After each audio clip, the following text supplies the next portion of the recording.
দর্শক, আসসালামু আলাইকুম। আশা করছি সকলেই ভালো আছেন। তো আমিও আলহামদুলিল্লাহ আল্লাহর রহমতে অনেক ভালো আছি।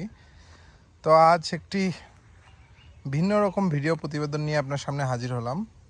দেখতেই পাচ্ছেন যে পিছনে যে খামারটি, আপনারা সচরাচর এখানেই এটি মূলত আমার খামার এবং এখানেই আপনারা গরুর ভিডিওগুলো দেখে থাকেন।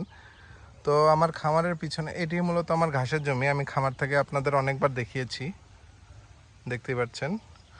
তো আমার এই ঘাসের জমির সাথেই আমার খামারের পিছনেই আমি একটি পরীক্ষামূলকভাবে একটি হাউস তৈরি করেছিলাম। মানে বলতে গেলে মূলত আমি শখের বশেই এটি তৈরি করেছিলাম। যে দেখুন, এটি হাউস তৈরি করেছি যে শখের থেকে আমি কিছু মাছ পালার জন্য। মূলত এটি বাণিজ্যিকভাবে তৈরিকৃত এমন কিছুই না, আমি শখের বশে তৈরি করেছি। আপনারা দেখতেই পাচ্ছেন এখানে আমার এই হাউসের হাইট দেওয়া আছে 3.5 ফুট মেঝের থেকে। আমার এখানে দেখতে পাচ্ছেন পানির নিচে আমার ঢালাই দেওয়া আছে। এই ঢালাইয়ের উপর আমার এই 3.5 ফুট একটি ওয়াল রয়েছে। বলতে গেলে 1 কোমরের একটু বেশি এমন পানি রয়েছে। তো এখানে মূলত আমি পরীক্ষামূলকভাবে কিছু মাছ ছেড়েছি, আপনারা দেখুন। এবং আমি এখানে পানি ঢোকানো এবং নিষ্কাশনেরও ব্যবস্থা রেখেছি। তো এখানে আমরা আসলে কী ধরনের মাছ ছেড়েছি আমি যদি আপনাদের বলি, আমরা মূলত এখানে এই যে দেখতে পাচ্ছেন যে মাছগুলো, এগুলো হলো তেলাপিয়া মাছের পোনা। ছোট যে দেশি তেলাপিয়াগুলো রয়েছে এগুলোই আমরা ছেড়েছি। এর পাশাপাশি আমরা এখানে ছেড়েছি শিং মাছ।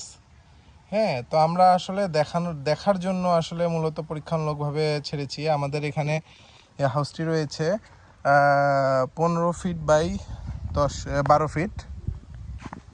আমরা এখানে ওঠার জন্য একটি সিঁড়িরও ব্যবস্থা রেখেছি। যেহেতু আমি আপনাদের বললাম যে আমি শখের বশে মূলত এটি করেছি। আর এরপর দেখুন, আমরা উপরে নেট দিয়েছি। যেহেতু উপরে একটি গাছ রয়েছে, তো আমরা নেট দিয়েছি যেন পাতা না পড়ে। যেহেতু এটি একটি হাউস, এখানে যদি পাতা বেশি পড়ে সেক্ষেত্রে পানিতে গ্যাস সৃষ্টি হতে পারে। তো সেই জন্য আমরা এখানে মূলত উপরে নেটের ব্যবস্থা করেছি। আর আজই আমরা পরীক্ষামূলকভাবে এখানে আমরা কিছু শিং মাছ, এবং এই যে দেখতে পাচ্ছেন যে এই মাছগুলো, এগুলো হলো শিং মাছ, এবং দেশি যে তেলাপিয়া মাছগুলো রয়েছে এগুলো আমরা ছেড়েছি। তো দেখা যাক, আল্লাহ চাই তো ইনশাল্লাহ সব ঠিকঠাক থাকলে আশা করছি যে আমরা এখানে যে জিনিসটি করতে চেয়েছি তাতে ইনশাল্লাহ আমরা সফল হব। তো আমি আপনাদের দেখানোর জন্যই মূলত এই ভিডিওটি করছি। এখানে আমার পানির গভীরতা রয়েছে 3 ফুটের মতো। হ্যাঁ, আর আমার এই হাউসের দৈর্ঘ্য প্রস্থ হলো 12 ফিট বাই 15 ফিট। দৈর্ঘ্য রয়েছে 15 ফিট এবং প্রস্থ রয়েছে 12 ফিট। আর এর মাঝখানে আমরা এই পানি দেওয়ার পূর্বে বা পানি দিয়ে আমরা এখানে নিচে কিছু মাটি দিয়েছিলাম, যেটা পলি মাটি বলা হয়। আসলে পলি মাটি বা যে কোনো আপনারা ভালো সার রয়েছে, সারযুক্ত পলি মাটি আপনারা দিতে পারেন। আমরা মেঝেতে কিছু মাটি দিয়েছি। এর পাশাপাশি আমরা এই যে দেখতেই পাচ্ছেন দর্শক, যেহেতু আমরা আজই মাছগুলো ছেড়েছি। আর আমি আপনাদের বলে রাখি, আমরা এখানে খাবার দিয়েছি, আমরা গরুকে যে দানাদার খাবার খাইয়ে থাকি সেই দানাদার খাবারটি আমরা এখানে দিয়েছি। আপনারা হয়তো বা দেখতে পাবেন যে পানিতে ভেসে রয়েছে। তো এগুলোই আমরা যা দেখলাম তাতে গরু মাছগুলো স্বাচ্ছন্দ্যেই খাচ্ছে, আলহামদুলিল্লাহ। আর আমি মাছ ছাড়ার পূর্বে আমি এখানে আমার এই 15 ফিট বাই 12 ফিট এই হাউসের মধ্যে আমি 250 গ্রাম মতো লবণ দিয়েছিলাম। আমি এখানে কোনো চুন, আগেই বলে রাখি, আমি এখানে কোনো চুন ব্যবহার করিনি, যেহেতু এটি একটি নতুন হাউস এবং এখানে যে পানি একবারে ফ্রেশ পানি দেওয়া হয়েছে। আর এর মধ্যে যেহেতু নিচে কোনো গাদ নেই, তো তাই আমরা এখানে চুন দিইনি। আমরা পানি দিয়ে এর মধ্যে 250 গ্রাম লবণ দিয়েছি।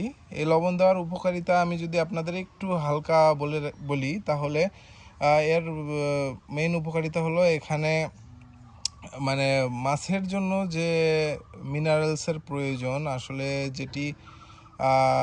মাছ যেই মিনারেলসগুলো পানির মধ্যে থাকলে মাছের গ্রোথ ভালো থাকে এবং মাছের মধ্যে পরজীবীজনিত যে রোগগুলো হয়ে থাকে এগুলো না হওয়ার জন্য যে জিনিসগুলো দরকার, এই জিনিসগুলো এই লবণের মধ্যে রয়েছে।